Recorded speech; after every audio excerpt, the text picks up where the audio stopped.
Hey guys, this is Karthik, and from today onwards, I will be starting a brand new series of reviewing different kind of products in the market. So without wasting time, let's just get started. Let's get the device on the table. And there we have the Razer Huntsman Elite keyboard.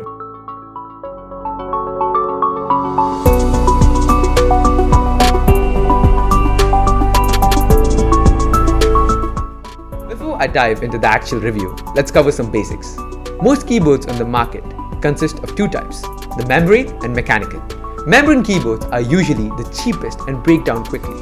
Mechanical keyboards are preferred choice of gamers and usually boast longer lifespan, with most premium keyboards priced in the $199 range. Razer is the gaming peripheral lifestyle brand. While most of the company's devices can feel just the wrong side of edgy, I have a lot of love for the Razer Huntsman Elite. A solid keyboard that pairs functionality with style and decent build quality. In 2014, Razer decided to create its own proprietary switches instead of using the Cherry MX switches that are ubiquitous on modern keyboards. And now, Razer has upgraded these switches for a new series of keyboards, the Razer Huntsman, with laser beams to ensure smooth actuation and more durable set of keys. They are calling the optomechanical switches, and they are rated for 100mm key presses. We are reviewing the Huntsman Elite, which costs approximately $200. A non-elite version that skips the wrist rest and the lights on the side of the keyboard can be had for $150. The Razer Huntsman Elite comes in the standard keyboard package and has a cutout for you to test out the key clicks without opening the package. A detailed breakdown of the new optical switches is given at the back of the box. The unboxing experience is pretty premium, as you would expect from a keyboard in this price range, and a very classy letter from the CEO is attached under the cover of the box.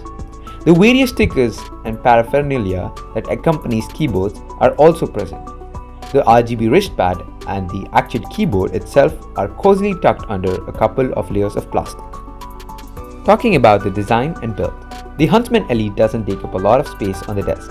Its small footprint is in part due to the lack of any dedicated macro keys, but also because each key stands up from a metal board that's free of cladding.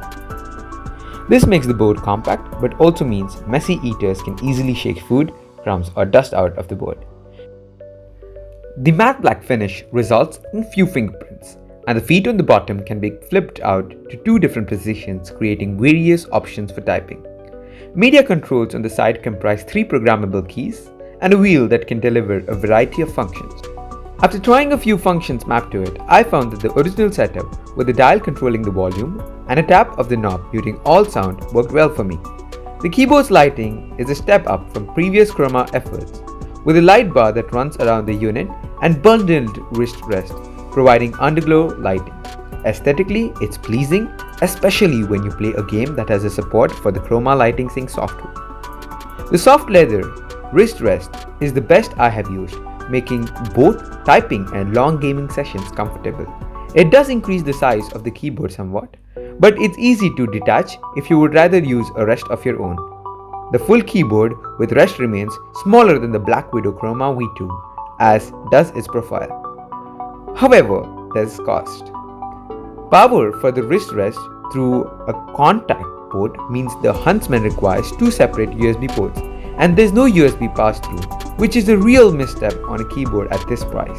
Similarly, audio pass-through is missing, and the removal of the macro key means no macros aside from the reprogrammable media controls, which are located at the top right of the keyboard and aren't convenient for use while playing or typing. What's here is genuinely great, but these omissions are glaring for a premium keyboard with a $200 price tag, and while it's exceptionally designed keyboard, the missing features could be a deal breaker for some. Typing on the keyboard feels solid. Keys move fluidly and bounce back quickly with decent travel. At first, the keys felt a little squishy, but I soon adjusted and found that I could type quickly and accurately.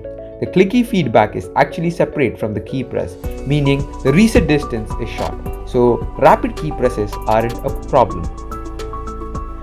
The keyboard is somewhat loud. A housemate in an adjacent room commented on the noise of the keyboard. But this is to be expected from mechanical keyboards. Just note that with the click-clack of key presses and flashes of vivid lighting, you might be unpopular bringing this unit into an office. Now talking about the software and lighting. Razer's Dynam software is still pretty decent, although it's becoming bloated with each additional peripheral that Razer adds. Keys can be reprogrammed, lighting scheme adjusted and synced with Philips Hue light bulbs or a Razer mouse if you're using either of these. However, you need to create an account with Razer to take advantage of the software, which is annoying. So why buy the Razer Huntsman Elite? This is one of the strongest gaming keyboards I have used and is the best unit that Razer offers.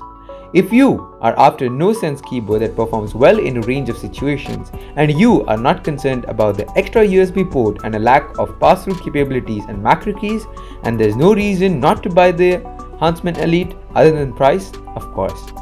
Can you get a keyboard that does similar for less? Sure, but Razer's Huntsman is a confident and well-designed peripheral that offers a premium experience and a few pleasing technological innovations. The Razer Huntsman Elite nails the core keyboard experience, making typing and gaming a joy.